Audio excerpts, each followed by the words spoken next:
Dom Casmurro, de Machado de Assis, capítulo 62, Uma ponta de Iago. A pergunta era imprudente na ocasião em que eu cuidava de transferir o embarque. Equivalia a confessar que o motivo principal, o único da minha repulsa ao seminário era Capitu, e fazer crer improvável a viagem. Compreendi isso depois que falei. Quis emendar-me, mas nem soube como, nem ele me deu tempo. Tenho andado alegre, como sempre. É uma tontinha. Aquilo enquanto não pegar algum peralta da vizinhança que case com ela. Estou que empalideci, pelo menos senti correr um frio pelo corpo todo. A notícia de que ela vivia alegre, quando eu chorava todas as noites, produziu-me aquele efeito, acompanhado de um bater de coração tão violento que ainda agora cuido ouvi-lo. Há alguma exageração nisso.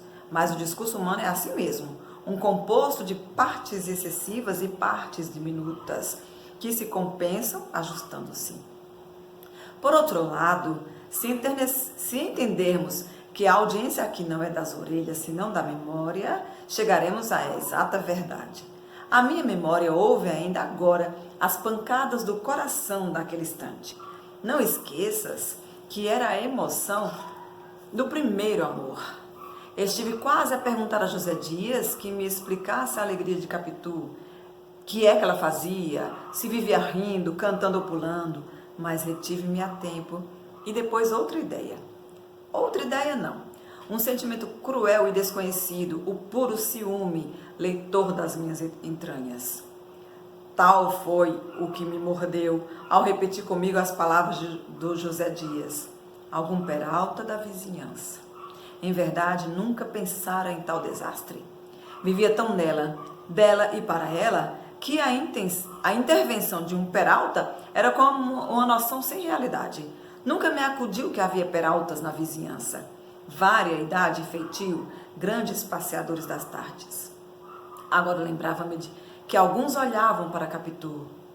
E tão senhor me sentia dela, que era como se olhassem para mim, um simples dever de admiração e de inveja. Separados um do outro pelo espaço e pelo destino, o mal aparecia-me agora, não só possível, mas certo. E a alegria de Capitu confirmava a suspeita. Se ela vivia alegre, é que já namorava a outro, acompanhá-lo-ia com os olhos na rua, falar-lhe-ia à janela, as ave-marias, trocariam flores e que? Sabes o que é que trocariam mais? Se o não achas por ti mesmo, escusado é ler o resto do capítulo e do livro, não acharás mais nada, ainda que eu diga com todas as letras da etimologia.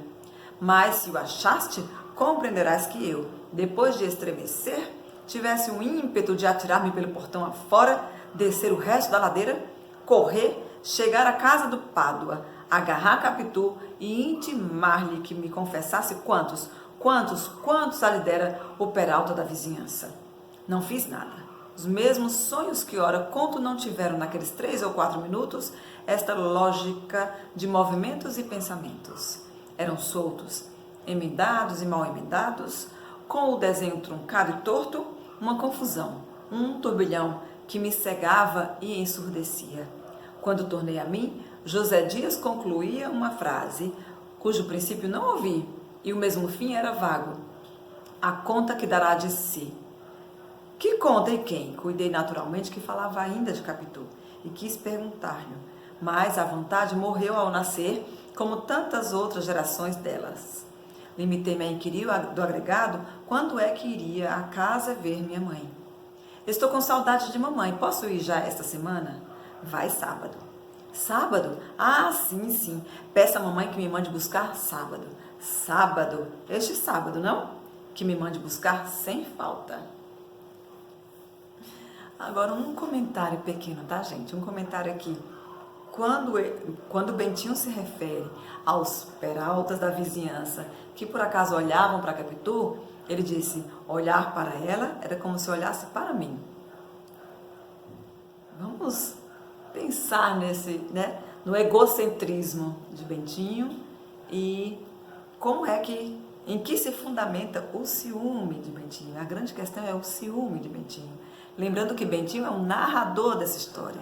É ele que conta a história, né? Então ele imprime, né, nessa narrativa a sua própria percepção das coisas e o seu jeito de ser. Então ele começa a se referir aos peraltas, à vizinhança, pessoas que por acaso olham para Capitu. A princípio ele entende como se olhasse para ele, né? A vaidade de Bentinho, surge daí o ciúme. Comentaremos mais a respeito, vamos ver o que é que tem os próximos capítulos, tá, minha gente linda? Beijo para vocês, tchau!